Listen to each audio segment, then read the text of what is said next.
All right, y'all, let's get it. I've been wanting to do this video for a minute. Finally got some time to do it now. This is a new lady right here. Now the video, this is called they were watching us since kindergarten.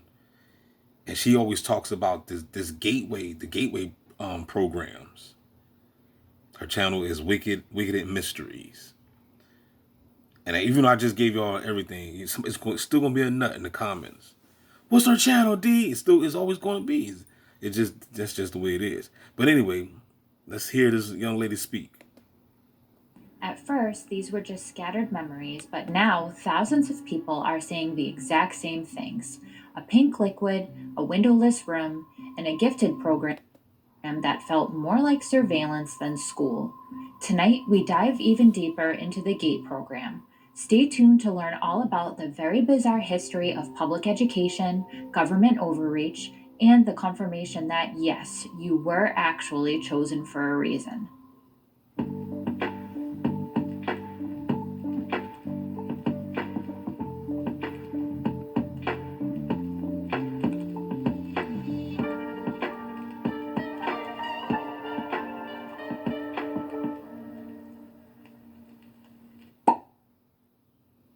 Hello, and welcome back to Wicked Mysterious. And if you're new here, welcome. I'm your host, Danny, and I cover all types of mysteries from aliens to paranormal stories to unexplained phenomena.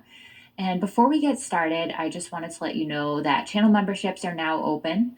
As a member, you'll get access to old headphones look so familiar because they were used both in some of the strange gate testing and the gate hypnosis tapes, but they were also used just for regular hearing tests.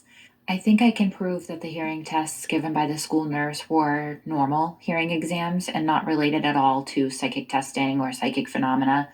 These tests use machines called audiometers, which are designed to check for hearing loss, but just in the range of human speech. But those machines don't test anything below 250 hertz, and they don't test anything above 8,000 hertz, which means both infrared and ultrasonic sound are outside of the range of the tests that the school nurse would give. Frequencies below 250 hertz are called Now, comment down below if anybody remember those headsets, because I remember getting those tests when I was in school. infrasound or sub-bass, and they've been linked to altered states of consciousness, disorientation, anxiety, and even sometimes paranormal experiences. On the other side of the spectrum, extremely high frequency sounds, especially those above 20,000 hertz, can sometimes be heard by children but are mostly inaudible in adults.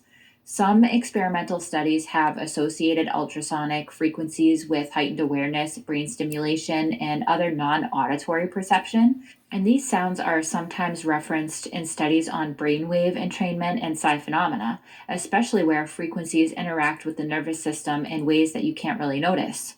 The school hearing machines are not capable of generating or measuring anything in those ranges. I'm not an expert in audio by any means, but in order to test anything below 250 hertz or above the 8,000 hertz mark, you would need a signal generator and high quality subwoofer headphones, and you'd also need a soundproof environment. These tones are also extremely hard to calibrate, but when I tried to disprove my own theory of all of our memories of a man in a suit coming to the school with a briefcase and headphones attached, I couldn't exactly disprove that. It's very possible that they were using some sort of portable sound testing equipment designed to emit and Now, I never experienced nothing like this. Now, I don't recall this, but they do it now without all those gadgets that you see on the child's head. They got biosensors now, so they don't need all that wire and shit. You see what I'm saying?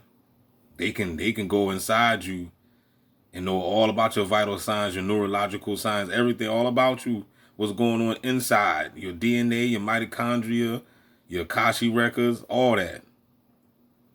You know what I'm saying? Your brain frequency, everything, man. They got the look. They got the science. They trust me. They know.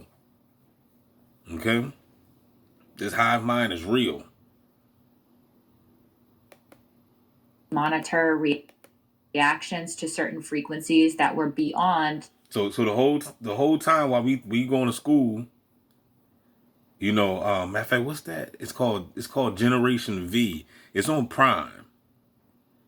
They didn't come out with another series yet, but I'm waiting on it. I seen the first series, but it was these people that had superpowers, and they was going to school. They came to find out that the school.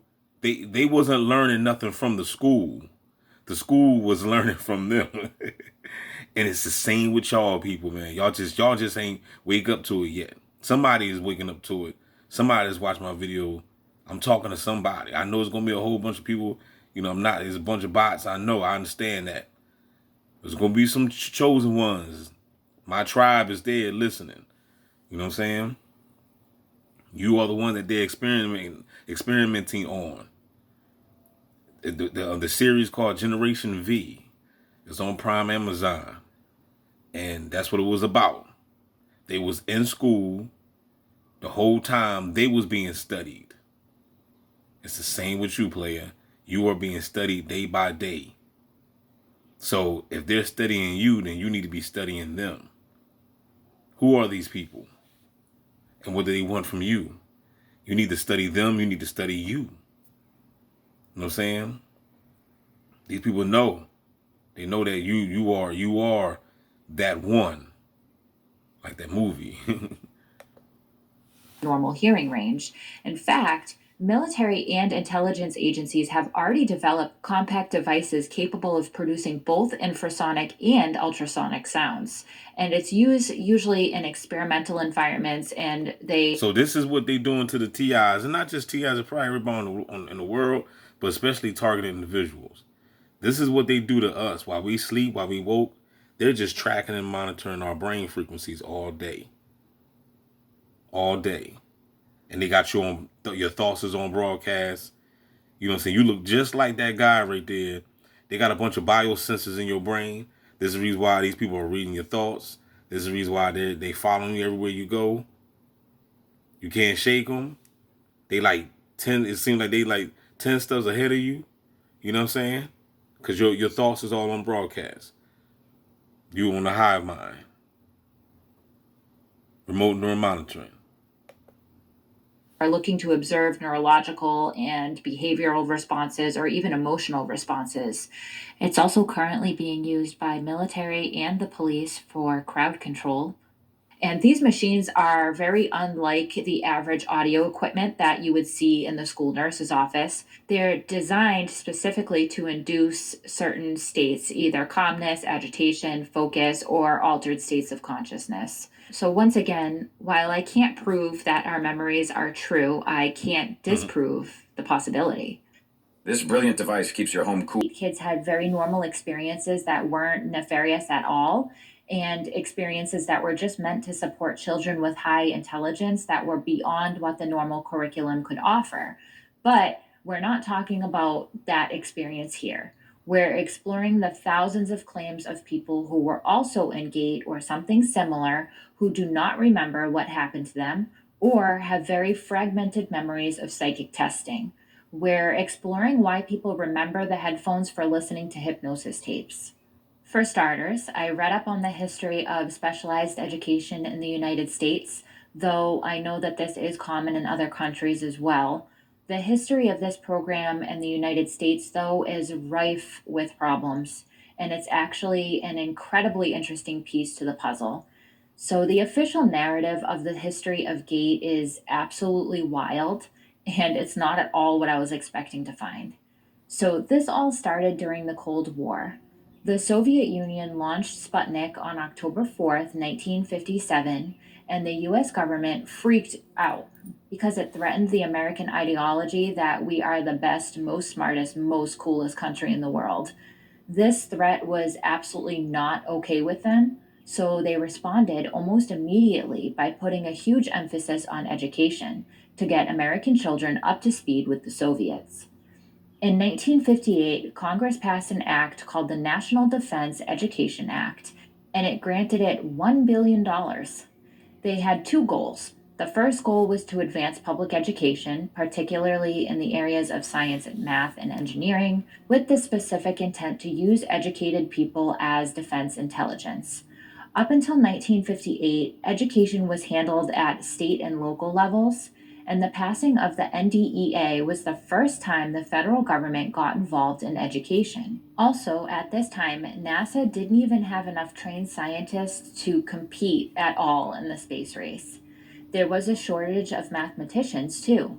They needed people good at math to be computer programmers for the very first computers for the Department of Defense. There were so few mathematicians that the Department of Defense needed all of them, leaving a gap in educators for the next generation. In fact, by the time Apollo 11 launched in 1969, a full generation of students had gone through the NDEA funded programs, and many of NASA's engineers, physicists, computer scientists, and mission planners came from colleges that received NDEA funding. Some had NDEA fellowships or student aid themselves. These weren't just random smart people, they were smart people who were identified, supported, and educated through Cold War era federal policy designed to win the space race. So, with NDEA funding, educators immediately began looking for children who were considered gifted and talented. Back then, the main qualification to be considered gifted was an IQ of 130. This act did have some positive benefits, as funding helped bring the high school graduation rate from 50% in 1940 to about 75% in 1970. Title 5 of the NDEA is a very interesting clause because it provided funding to hire more guidance counselors for elementary schools. These guidance counselors were specifically trained on identifying gifted students early on in their academic life. They were also taught how to give and interpret standardized tests, from IQ tests to tests on personality and interests. These tests were created under the Title V funding of the NDEA. The guidance counselor's role was to first identify and then flag and track gifted students for special programs. They not only tracked intellect, but they had training on emotional and behavioral assessments. They were also required to report this information to local school boards, state departments of education, and federal agencies, such as the Office of Education. Parents were left entirely in the dark and were often not aware that their children's information was being shared with state and federal officials. They also didn't know that they were given psychological testing or military occupation tracks. In 1974, Congress passed FERPA, the Federal Educational Rights and Privacy Act, which finally gave parents the legal right to see, correct, or even challenge their child's school records. But that did not change the pipeline of children's information from the school system straight to the feds. In 2001, No Child Left Behind forced standardized testing and reporting from all public schools. And that's when they changed the game. They changed the game right there. So what year was that again? Children's information from the school system straight to the feds. In 2001, No Child... 2001. 2001? Damn, hold up. I thought they did it before then. It had to be before 2001. Hold up. Behind only gave parents the legal right to see, correct, or even challenge their child's school records. But that did not change the pipeline of children's information from the school system straight to the feds. In 2001, No Child Left Behind forced standardized testing and reporting from all public schools. Detailed performance on students was sent to state and federal databases, but it mostly contains information about academics. However, also in... okay. I thought they were saying that's when the No Child Left Behind Act was issued out. I misunderstood it. I knew that was out before 2001. Information from the school system straight to the feds. In 2001, No Child Left Behind forced standardized testing and reporting from all public schools. Oh, okay. So they just forced standardized testings. Detailed performance on students was sent to state and federal databases, but it mostly contains information about academics. However, also in 2001, the Patriot Act allowed federal agencies to access educational records without consent if it was tied to national security. FERPA was then amended to allow this access. In 2005, the Statewide Longitudinal Data System, or SLDS, was funded by the Department of Education to make a giant tracking database of every child in public schools from preschool through college. They track test scores, attendance, IEPs, behavioral information, and all 50 states have federal grants for this program. Luckily, only about 33 states use them. Meanwhile, 9 more states are ramping up to implement it. They even use personally identifiable data to match records from the Department of Education all the way to college and workforce agencies. They sometimes even use juvenile I mean, how you think the bee's gonna get to know you, man, if he ain't tracking you? He got to track everything you do, player. He got to get to know you. Justice systems too. So while FERPA allowed families to access the information, where the information goes is still a huge problem.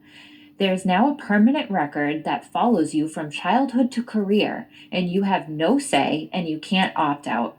Parents They gotta find out, are you gonna be the Neo or a battery? So they gotta track you. We gotta find out who's this gentleman or this or you gonna be trending for the female, or you gonna be Trinity or battery. You know what I mean? That's what they looking for. They looking, it's all biblical, dog. Same with King Herod, right? He was looking for the Christ. He knew Jesus Christ or Yahuwah Shai, whatever name you want to give him. Emmanuel, the Savior, the Messiah was coming. So what did he do? They started killing all the babies under 2, right? That's Matthew chapter 4, I believe, chapter 2, 3, whatever. Go read your Bible. Ain't nothing new under the sun, player.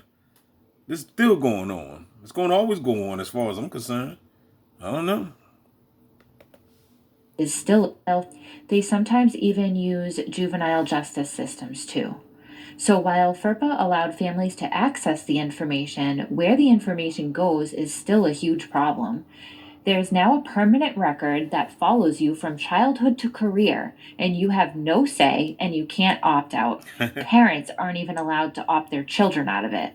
So remember all those jokes that used to be in old TV shows about this is going on your permanent record? It's actually a real thing. The second thing the NDEA funded was scholarships and college loans. So here's where it gets really, really weird. Before the Department of Education controlled federal student loans, the NDEA did. This act authorized federal funding for grants and loans for college.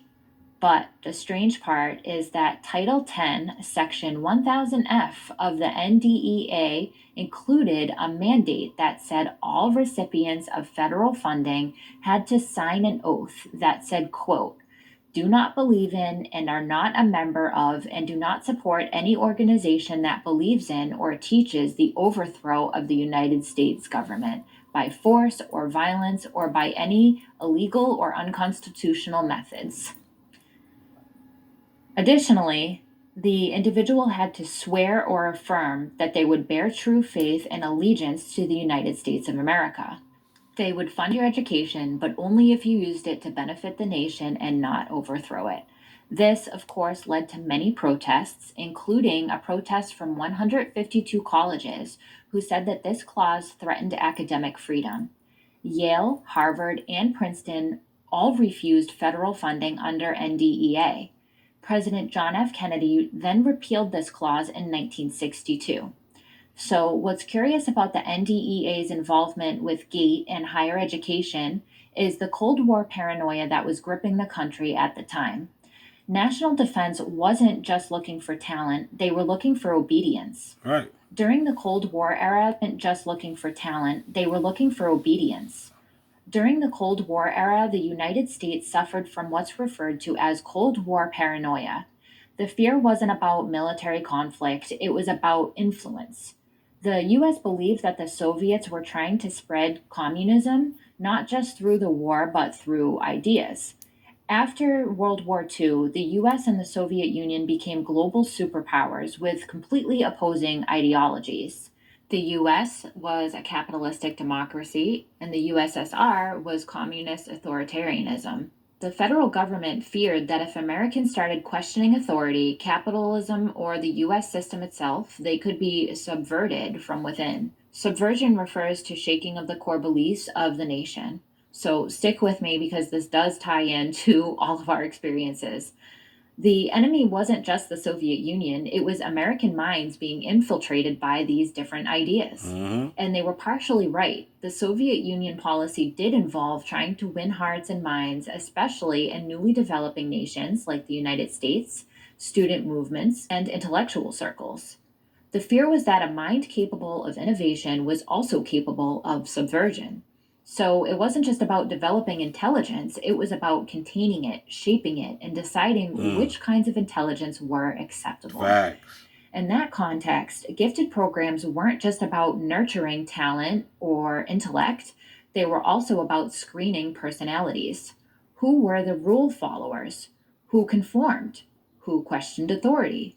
During the Cold War, especially from the 1950s through the 70s, the US government and the school boards became deeply concerned about what children were being taught.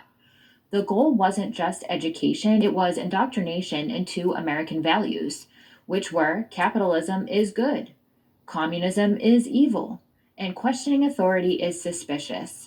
American exceptionalism is to be unquestioned. Textbooks were edited and sanitized to remove controversial or anti establishment content, portray the US as morally superior, again, coolest and best, most smartest country in the world, emphasize obedience, patriotism, and conformity. That's right. Glorify our military, capitalism, and the nuclear family. Omit or water down civil rights issues, class struggles, or anti war perspectives. And in Lies My Teacher Told Me by James W. Lowen, the author addresses a lot of this. Most American history textbooks are see written that? to I'm gonna have to avoid look or that address up. it.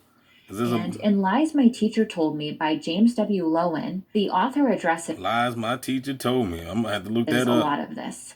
Most They might have an audio book. I be finding audio books, man. What's the Pell the white horse that I just posted up. That joint fire. American history textbooks are written to avoid controversy, so they leave out anything that challenges the myth of US greatness. This episode is long enough, so I'm not going to list everything that's taken out of our textbooks, but I'm sure you all know about all of that anyway. What happened was conservative school boards pressured publishers to alter content or lose contracts with the Board of Education. The Texas State Board of Education, due to the state's size, had a huge influence on national textbook content. Guess who else was really interested in what children were being taught? The CIA and the FBI. They monitored education, fearing subversive influences from communist or socialist professors and teachers. And if Now you got to ask yourself, why is the CIA and the FBI interested in your kids? Huh? Y'all think this is a game.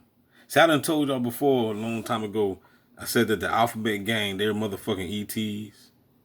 They are cloaked, dog. They are lizards, man.